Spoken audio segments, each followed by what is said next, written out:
韩国的普通高中生每天都爱吃什么？专门为他们提供学校午餐的机构又是如何为他们制作料理的？同时，这家企业还为一些大公司、工厂和医院提供办公餐、员工餐。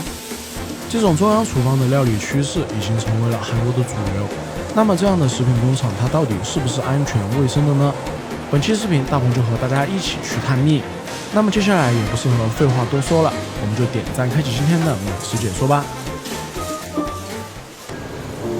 大鹏年看世界美食，今天我们一起来到了韩国的仁川广域市的明洞区迎丰路。我们来参观的这家企业，它的名字叫 BL 푸드， 也可以做比尔食品。我们现在看到这个门就是一个可以自动检测人员通过了以后喷洒消毒液的系统。值得一提的是，消毒液一般味道都比较重嘛，所以在这个地方通过的话就不需要戴口罩，也算是一个被动预防了。按照大鹏的流程呢，我也去查询了一下他们工厂所使用的卫生管理的标准。他们这个工厂是有包含 HACCP 在内的多项食品安全认证的，所以在安全卫生方面确实做的也是比较好。我们现在看到这一步呢，是工作人员们对即将清洗蔬菜的水质进行的一步检查。使用到的这一盒像牙线一样的产品呢，它是一个显色化学指示剂试纸，通过与水中的游离氯产生反应，可以检测这个水的含氯量。这里呢，可能包含了一个大家熟知的一个热知识，因为氯是能够快速有效的杀灭细菌、病毒以及寄生虫的，所以在自来水之中是常有添加氯来除菌的。一般来说，使用含氯的自来水来清理蔬菜，包括人湿或者是煮面、煮粉这些，不达到一个很恐怖的量的话，是对人体产生不了什么危害的。但是今天我们来看到这家企业还特意标榜了一下自己的水之中是不含氯的，我觉得应该是一个营销手段。所以在这里呢，大鹏也再继续复读一下：拍摄日只代表拍摄日的水平，不代表平常的水平，大家不用这么小心警惕的也没关系。在清洗完3种颜色的果胶了以后，他又进行了一遍测量。这边测量呢，应该是测量在水果表面的一些残留。使用浸泡和手动的方式清洗完果胶了以后呢，接下来要清理的是白菜。白菜因为预先就已经切好了，所以呢就不适合用同样的方式进行清洗了。在这一步呢，他们采用的是一个气泡清洁法，使用这种微气泡机床能够更加有效率的清洁这种比较脆弱的蔬菜。因为是营养餐，所以配餐的水果他们也有准备。今天我们来看到它所使用到的水果是菠萝加上圣女果的一个组合。值得一提的是，我们看到它选用的有些菠萝都还不太成熟，不是一个最成熟的状态，这点还是蛮可惜的。通过这个菠萝的品牌可以查询到，它也是一个来自于菲律宾的菠萝，和我们之前的水果专题的菠萝用的是同一个产地。那像这么精彩的视频，你如果没有一台好的观影设备呢，那也是完全没问题的。就好像大鹏最近买了一个新手机，那换下来的旧手机我怎么处理了呢？就把它放在床头当闹钟，这样呢既不会浪费，看着呢也可以多一个念想。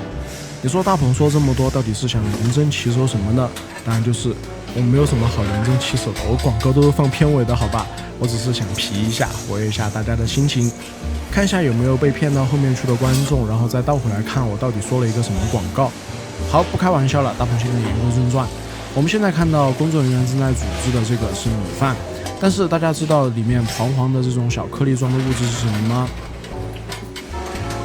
没错，这个就是小米，也称粟，是原产于我们中国有8000年历史的一个古老谷物。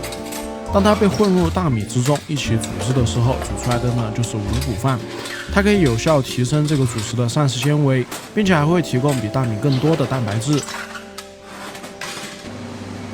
如果你手臂上经常起那种小痘痘的话，那你就可以多吃一点小米，或者是多吃一点胡萝卜。你不要问我为什么会知道，因为我就有这个问题。这个呢是缺乏维生素 B2， 吃点这些东西就可以解决了。当米饭全部准备好了以后呢，接下来我们就要进入的就是一个炒饭的步骤了。首先加入的是豌豆，然后再加入的是我们之前看到它切好的青红椒，之后加入的是豆芽。之后呢是玉米还有蟹肉棒制成的丝，之后混入米饭就可以一同炒制了。看到这里的时候，想必有些观众一定是眉头紧皱，但是你先别皱，让大鹏先来皱。确实这种炒饭在我们国内基本上没有见过，但是我们也姑且先看一下它加了什么调料来炒制的吧。首先加入的是盐、胡椒、味精等的混合物，然后加入的是辣椒油，之后加入的这一瓶是鱼露，最后再加上炒香的白芝麻，就是它的全部调味料了。负责炒饭的呢，既不是工人，也不是厨师，而是我们现在看到这种炒饭机器人。大鹏之前给大家分享过日本的这种炒饭机器人，然后这个不知道是日本产的还是韩国产的。使用这种机器人目的呢，是为了降低人为干预，使出品的菜都保持在同一个水准上，是一种比较方便的出标准化的产品。介绍完，我们又说回来，这个炒饭呢，大鹏觉得它可能确实是健康的，但是你要问我想不想吃，我不太想吃。好，接下来呢是进入汤品的制作环节。我们看到工作人员制作的是一个韩式辣汤，现在加入的是第一个配料，这个是盐。这个用盐量看着确实是挺吓人的，但这个毕竟是一大锅的汤嘛。之后他要加入的辣椒粉也是这么大一勺的。现在加入的这个是酱油，然后紧接着加入的是这个姜蒜泥，然后再加入的就是这个韩式辣椒粉了。给大家分享一个之前大鹏看财经频道的时候了解到的一个知识。其实韩国很多这种辣椒粉用的都是我们国家生产了以后卖过去的辣椒，这个是得益于价格和产量上的优势，再加上韩国它本土的辣椒也在减产。而且该说不说的，他们因为各种各样的原因，大鹏之前有给大家介绍过哈，他们那边辣椒卖的巨贵。首先就是那个青阳辣椒卖的就是巨贵。聊差了，收回来。我们现在看到加进去的这个呢，可能北方的观众不太了解，这个呢是蕨菜。在我们贵州呢，这个蕨菜是难得的春天才有的宝贝野菜。吃的时候呢，只会摘取它春天的时候新发出来的嫩芽，在市场上呢都很难买到，必须要自己去采摘。我妈妈他们那一辈的最喜欢吃的就是这个野菜了，当然我不爱吃哈。虽然不爱吃，但是呢，大鹏也对这一锅汤的营养价值又高看了一个台阶。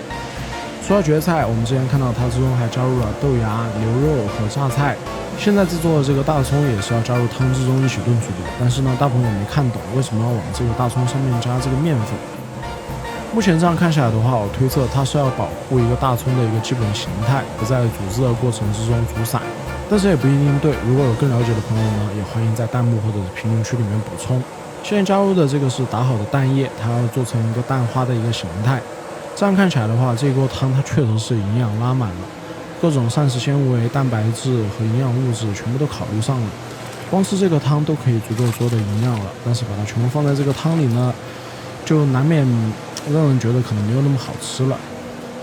你别说，你还真别说，这样俯瞰只看到汤头的话，还真的很像我们贵州的酸汤哎。既然说到这个呢，也顺便给大家介绍一下吧。贵州酸汤呢，是我们贵州千年传承的一种汤，被很多品尝过的美食家称之为开胃神器。它的基础呢是以米发酵的米酸，再加上本地的毛辣狗，也就是番茄还有辣椒炒制出来的。这种天然的酸对增进食欲、解腻醒胃有显著的效果。大鹏不带这个货，只是给大家分享有这个好东西，欢迎大家来贵州旅游的时候进行品尝。好，我们现在看到这个呢，是他家第一个纯肉菜，也就是烤鸡腿。在烤制完成之前都没有什么特别的，就是洗干净的鸡腿放进烤箱进行烤制的一个步骤。在倒出了多余的油脂和汁水了以后，我们现在看到它往烤鸡上面蘸上的这个是照烧酱，然后在每只鸡腿上面都放上了一些蒜瓣之后，就可以回到烤箱进行一个复烤了。这种咸甜口味的鸡腿在烤制之后会形成一个脆壳，因为倒过汁水，所以它也不会特别腥，内里还是比较柔软多汁的。看下来的话，这个应该是他们厨房目前为止我看到最喜欢的一道菜了。根据前面的菜品来分析的话，这个鸡腿的数量应该不是每个学生都有个的，而是喜欢吃的早点来的话就有。像极了学校里面的热门菜，像什么红烧肉啊、可乐翅根啊这些的，都是你来晚一点就没有了，或者是你在群里面收到消息的时候过去看已经没有了这样的。好，接下来呢，我们也要看到它要开始制作一锅肉汤了。我们看到它在锅里面加入的是非常多的排骨，放眼望去，我们看到的几乎都是瘦肉。这个呢，是因为韩国人比较信奉的身材管理这个问题。在他们的这个理念里，最重要的就是少脂肪、多蛋白、多蔬菜、少加工，这几乎就是和减肥饮食无缝衔接的。因为有这样比较健康的进食理念，所以呢，韩国在发达国家之中，它的整体肥胖率都是比较低的。在世卫组织 WHO 2022年的调查数据之中，我们可以看到，全球肥胖率最高的几个国家之中，美国呢赫然在列，它是排名第13，以42.87的傲人数据遥遥领先。而我们中国呢保持得特别好，它是166名，8.21的数据。韩国在这一点上呢做得比我们还要好一些，它是174名，6.73的数据。这个数据所代表的是，经过他们的数据收集，有多少比例的人群在 BMI 这个数值上大于了30。大于30就会有三高以及慢性病的风险了，所以观众朋友们还是努力保持在30以下最好。好，我们接着回到美食制作本身，我们看到在排骨汤里面加入了非常多的调味料，还加入了大葱、洋葱以及萝卜。这口汤的肉量可以说是非常惊人，肉的数量和蔬菜的数量基本上打平。毫无疑问的，这道菜大鹏看着也是十分的美味，感觉会非常合我的胃口。他们这家机构所提供的所有的餐品大概有3000种不同的菜单可供选择。如果觉得挑花了看不过来，他们也有每个月的营养师单独定制的菜单。服务的人群包括学校的学生、都市白领或者是医院的病人，对每种人群所需要的营养都可以进行独特的定制。完成了营养需求的同时，他们还有一个比较优秀的物流系统。综合来看的话，这家企业确实做得还蛮不错的。我们现在看到它咬进去一大勺一大勺的这个像番茄酱一样的物质，但它并不是番茄酱。他们现在要做的是一个韩式的辣白菜，所以呢，这个是韩式辣酱。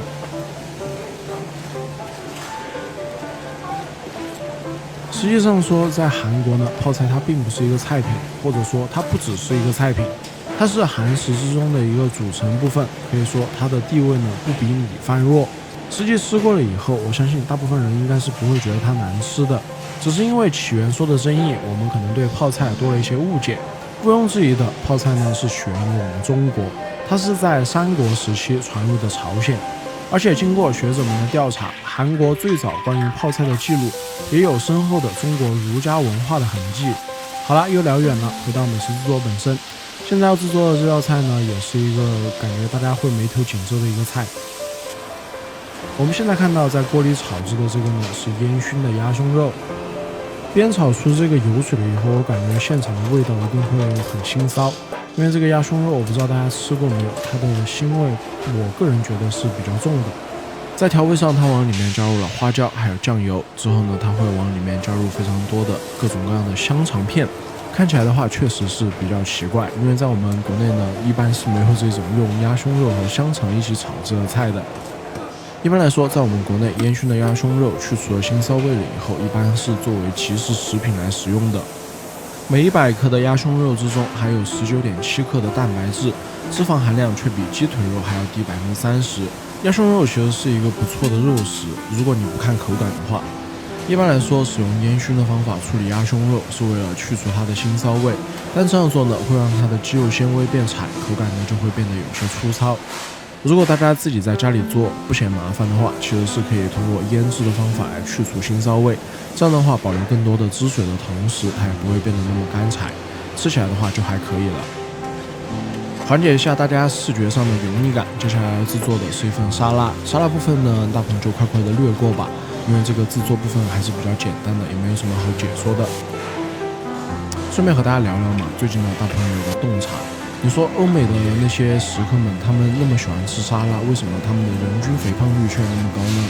我觉得原因呢，其实是沙拉的那些配酱上，为了让这些生食的蔬菜变得可口，他们会在沙拉上面放上很多的沙拉酱、蛋黄酱或者是芝麻酱、油醋汁之类的。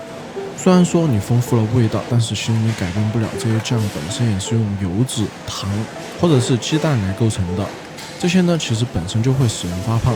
所以呢，你还不如直接炒热菜。但是我铺垫了这么多，出乎我意料的是，今天我们来看到这家企业，它在上面居然没有加任何的酱，只是用了一些水果来进行一个调味。我觉得这个是比较可取的。接下来要制作的呢是一个朴实无华的炸鸡排。这个炸鸡排本身没有什么好说的，但是呢，他们用了一个小技巧，就是在裹好面包糠的鸡排了以后，放入冰箱进行一个快速的冷冻。这样做的目的呢，是为了锁住它内部的汁水，并且让它的形状在油炸的过程之中不会轻易的变形。大家不要看这道菜是我们今天看到它制作的最简单的一道菜，但事实上这道菜是销量最好的一道菜，学生们基本上都爱吃，他们会浇上咖喱酱了以后进行食用。在滤完多余的油了以后，他们就会封装进行发货了。大鹏之前给大家介绍过程中还没有说过，今天我们来看到这家比尔食品，其实它还有一个比较大的优势，就是它的配送物流系统。在配送的过程之中，他们会时刻注意着食材的温度以及新鲜度，冷热菜隔离不会互相影响，并且配送所有的餐具。当食客用餐完成了以后，他们会回收所有的餐具和盛菜用的器皿，准时程度上也是相当有保证的。他们会把每天的送达时间写进合同之中，相当于是一个企业级的准时报。好，我们现在看到的就是此行的目的地，这个是位于韩国京畿道富川市的경기예술고등학교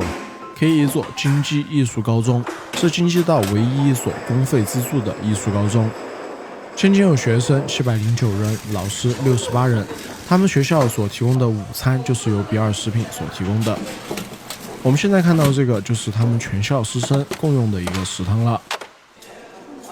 还有一个值得一提的就是，比尔食品其实有一些现做的食品，它并不会在工厂给它提前做好，而是到用餐场地了以后现场制作。我们现在看到这个热狗就是在现场进行制作的。我们现在看到它在面包中间加上的这个是沙拉酱，然后之后会放上生菜、香肠以及各种各样的酱料。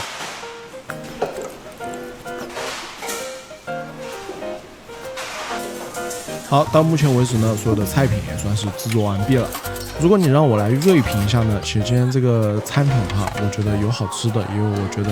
比较一般的菜。我喜欢吃的都是那些相对简单的，比如说这个菠萝啊，还有这个炸鸡排，我觉得就不错。但这个炒饭和烟熏鸭胸肉做的那个炒香肠，我就觉得很一般了。学生们基本上也是用舌头来投票的，基本上这个菠萝和这个炸鸡排他们都是必拿。还有一个比较值得一提的一点就是，我观察到他们可能是因为艺术高中的关系，大部分人的身材管理和体态管理好像做的都蛮不错的。大部分学生也会自己去拿这个没有放酱的蔬菜沙拉来吃，虽然他们也会浇上一些酱哈，但是能感觉出来他们是有意去选择一些能控制体重的餐品。看到这些呢，我就不禁在想，如果我像他们这么大的时候也有这个认知的话，说不定我现在就是以颜值主播的赛道来出道了。